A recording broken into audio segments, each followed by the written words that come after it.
What up guys, the Delta016 here with the next episode in the K'nex Armoury in the Black Ops 2 series. You'll have to apologise about the darkness. Believe it or not, I'm filming this at 17 minutes past 10 in the morning, and that's in British times. I don't know what the technical term for that is, but it's just really dull, typical of this country. But it's not stopping me from uploading the next episode. Sorry if it's a bit odd from the way you're watching. I'm just kind of holding this on an angle, trying to get the whole bloody thing in, because it's huge. This is actually the biggest weapon in the K'nex Armoury so far. It's huge.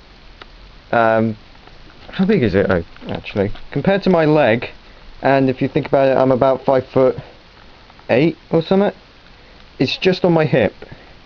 Well, I'm 5'8", 5'9", something like that. I have a handy dandy chair to sit on, so I'm not standing around and my legs aren't aching and stuff like that.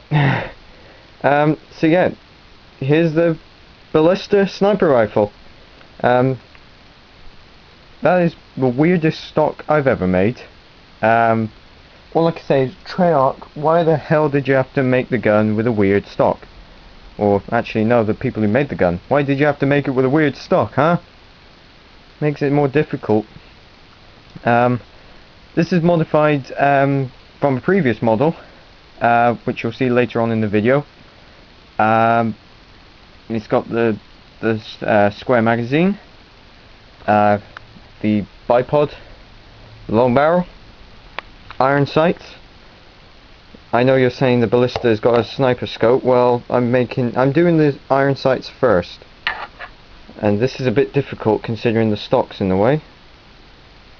I'll use these iron sights when I make the FNFAL, and because it's a sniper rifle bolt-action, we have the working bolt. And because I'm holding this one-handed, I don't know if I'll be able to show you the working bolt. So here goes. Let's see. Come on. It could be from where it is there, it's just like a little bit more difficult to move. And it moves, and then slides back in and locks back in place, so that it's out of the way, and you're ready that once you've fired, in speech marks, the shot, you can then just work the bolt. I don't actually know a lot about the Ballista. I believe it's one of the weapons that was real, one of the real weapons from Black Ops 2. Obviously modified. Being a sniper rifle, most of the sniper rifles, I think all of them actually, have the ability to have the sniper scope, but then you can put on their iron sights. Iron sights rather, sorry. My accent coming through. Yeah, you can see the white peg there.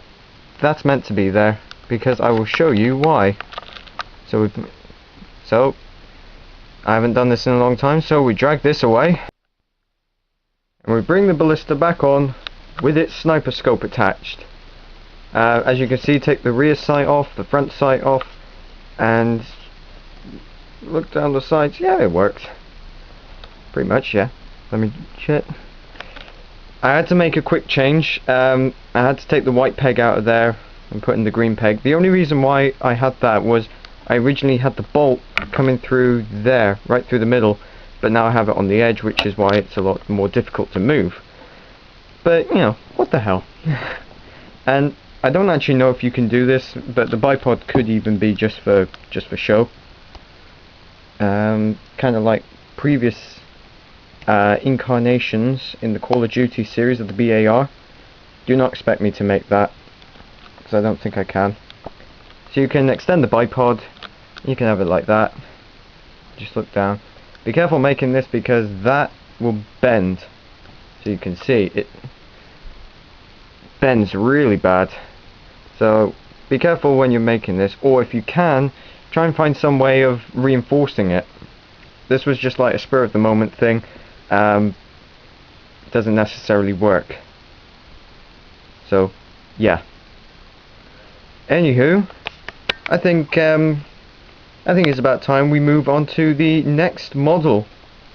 because if you've seen my Facebook page, you'll know that I'm going double barreled with this episode. So as well as the Ballista, I'm making the M8A1 assault rifle. So that's the end for the Ballista, so we go over to the M8A1.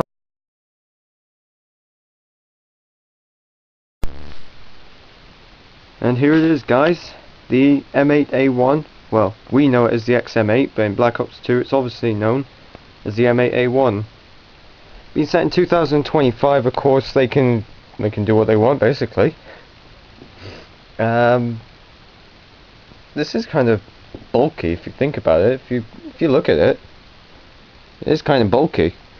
I mean, compared to my hand, it's almost as wide as it. Not quite, but you know, usual thing. Check the sights.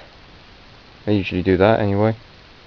There's the bolt, cocking handle, whatever you want to call it, that works, and of course you can swap it so that it's over this side, making it ambidextrous. There's the carrying handle. I wouldn't think the actual gun could have the carrying handle removed, but I wouldn't want to, because this is a pain to get in there and sort all this out. This was all experimented.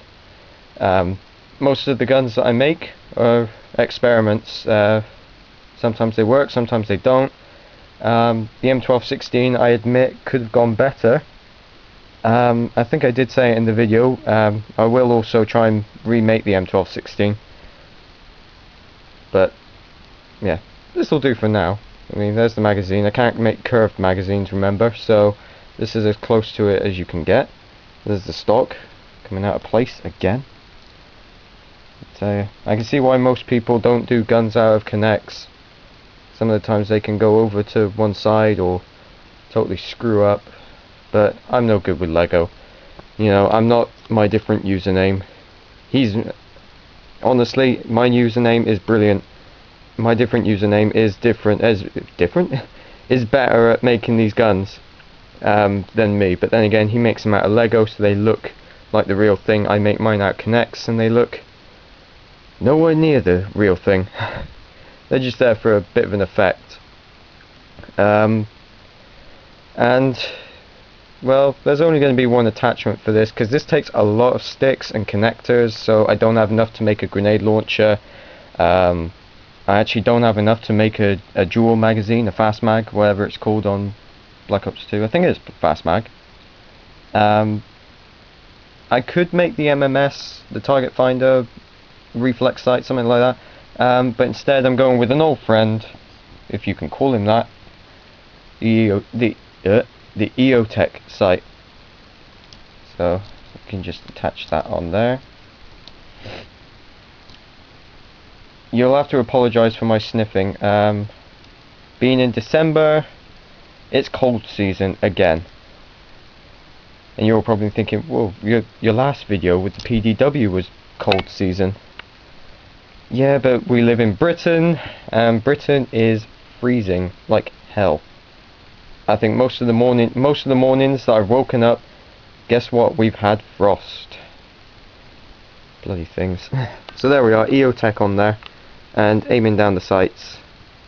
I won't take the front post off. I'll keep it on there, and if I can, I'll try and make the EOTech thing. So yeah. That's that, and of course comes off easier than it goes on. Just clips off like that.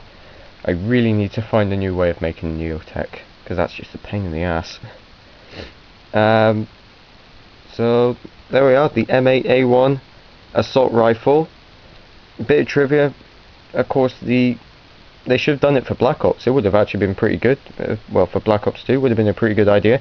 Have all 3 or all 4 variants of the M8A1, the XM8, because there's the assault rifle, the base carbine as they call it. There's the short compact carbine, which takes off the stock and shortens the front guard a bit. The light machine gun variant has a 100 round drum magazine, and the sharpshooter variant just has a longer barrel and a sniper scope.